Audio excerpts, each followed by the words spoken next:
Hello guys, so for today's video, tuturuan ko kayo kung paano kayo magpadala sa Palawan gamit ang inyong Metrobank online banking. So pag may mga Metrobank po kayo, tapos nag-online banking kayo, pwede po kayo magpadala sa Palawan. So panoorin niyo po ang aking video tutorial. So una po natin gagawin is punta po tayo sa may Google, tapos search po natin yung Palawan Pawn Shop. Palawan. Excuse me. Yan. So, makita niyo yung Palawan Pawn Shop sa ibaba. Then, click po natin yan. Then, sa gilid po sa pinakababa, makikita niyo nakapula, online, padala. Tapos, yun po yung i-click natin. Yan. Then, click natin yung proceed to padala. Tapos, yan po yung pwede natin pambayad to online. Video, Prince Page, at saka InstaPay. So, yung InstaPay po yung gagamitin natin kasi online banking na tayo. So, dito naman po maging maingat po sa lahat ng detalye kasi po, pag nagkamali po tayo ng litra or contact number, tatawag pa po tayo sa customer service. Not like sa mga Palawan na pwede natin ibalik yung resibo tapos papalitan sa kanila. Pero dito sa online, tatawag pa po tayo sa customer care service nila. Pero ang kinagandahan po noon, mabilis po sila sumagot sa ating mga tawag. Pag tumawag po kayo, agad-agad po nilang sinasagot. So, tatanungin ka po lahat sa information. Tapos lagay mo lahat yung birthday mo. Dito din sa online, kailangan mo ilagay birthday, email address, yung address mo, email mo. Yan. So, dapat po, kompleto lahat ng details. Yan yung ngayon, mabilis ngayon, mag-online na lang. Hindi ka napipila sa mga Palawan. Basta tama lang yung lahat nilagay mo, walang magiging problema. Tapos din sa pag-receive ng transaction code, matagal po yun, abot yun ng mga 1 oras. Hindi tulad sa Palawan na pagkaalis mo na receive mo na agad yung transaction code mo. Pero sa dito sa online, kailangan mo mag-try hanggang 1 oras. Kasi pinakamatagal po yung 1 oras. Yan, lagay mo yung receiver details mo. Dito ka dapat maging maingat. Kailangan po tama lahat po ng ilalagay mo. Kasi pag may mali po sa receiver mo, hindi rin niya po matatanggap yun. Yan. Contact number niya. Anong relationship niyo nung papadalahan mo. Tapos para saan yung padala mo. Kasi lagay mo natin. Yan. So, ang pipili natin dito, InstaPay. Kasi po, gagamitin natin Metrobank. So, yung InstaPay. So, lahat po ng mga online banking, mayroon po yan InstaPay. Yan. Lagay. Tapos dito, ang pinakamaliit nila, 1,000. Hindi po dapat bababa ng 1,000. Yung ipapadala mo.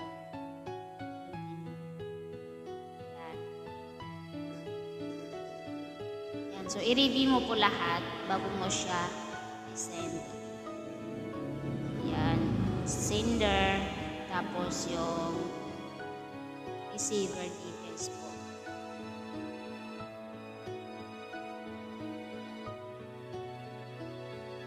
Tapos click mo yung box and continue. Tapos ito yung 1,030 po yung ibabayaran mo ha.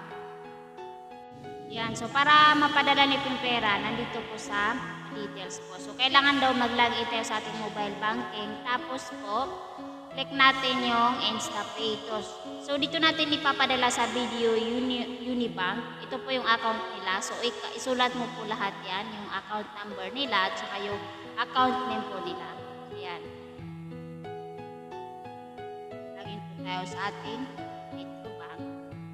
In dito, transfer to other bank. Tapos, InstaPay. Kasi InstaPay po yung pinili natin pangbayad. So, transfer. Click natin yung transfer. Then, select natin yung video kasi video po yung account nila. Video Unibank. Ayun. Unibank.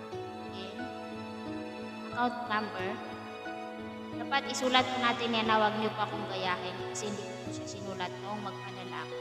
Hinapit ko na lang siya. Para dire-diretso po kayo. So, dapat isulat niyo po yan, account number, pangalan. Yung pangalan naman, hinahati ko po siya kasi pangalan po yun ng negosyo nila. So, ginagawa ko, Palawan, Express, online padala. Yung last name niya, yung online padala. Ang ginagawa kong first name niya is Palawan Express. Tapos yung pinili naman online padala, hinahati. Kasi company name po yun na account nila. So, ang importante naman po, tama po yung account number na nilagay mo. Tapos, yan, address. Nilagay yan. So, purpose. Okay. Depende kung anong purpose para sa email address. And amount. Tapos, yung amount na yun, 1,030 yung itatype ko yan. Then, dito naman sa remark message, kung mapapansin nyo dun sa details, nakalagay dun sa baba yung kailangan natin ilagay. So, dahil hindi ko siya kinopya, so magsisimula ko sa umpisa kasi nag-logout. Pero huwag kayong mag-alala kasi pag nag-logout po siya sa Palawan, yung pinildapan nyo, automatic magre-restore po yan. Ilagay mo lang po yung pangalan ng sender.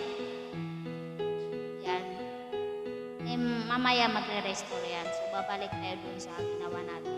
Kasi hanggat hindi po yung nag-succeed yung transaction, ayan, nag-restore na. Kasi kapag hindi po finish talaga yung ginawa mong transaction, magre-restore po yan. So, huwag po kayong mag-alala. Next. So, dapat po kopyahin natin lahat po nandun kanina para hindi po tayo kaya sa transfer.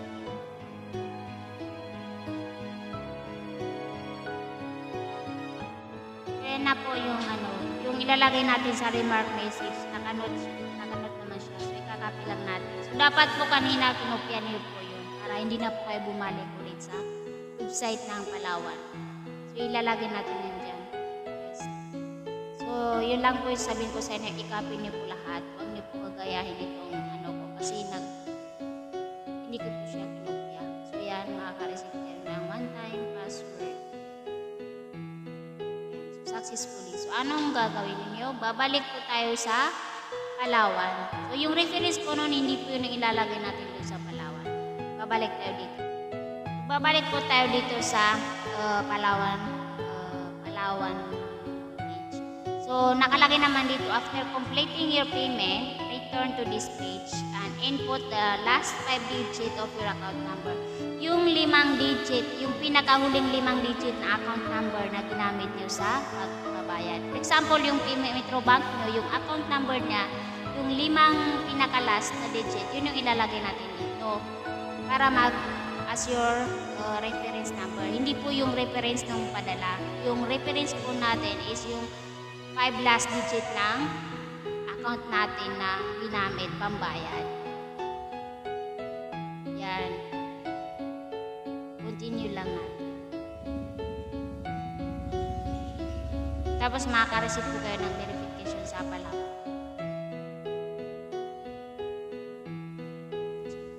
Lagay lang natin yung number. Kailangan tama po yung number kasi yung po yung ma-receive sa sender. So yun nga po, successfully na po yung nag-send natin. So maghintay po tayo ng hindi lalagpas ng isang oras. Mga 45 minutes po yung pinakamatagal para ma-receive natin yung transaction. Ayan po.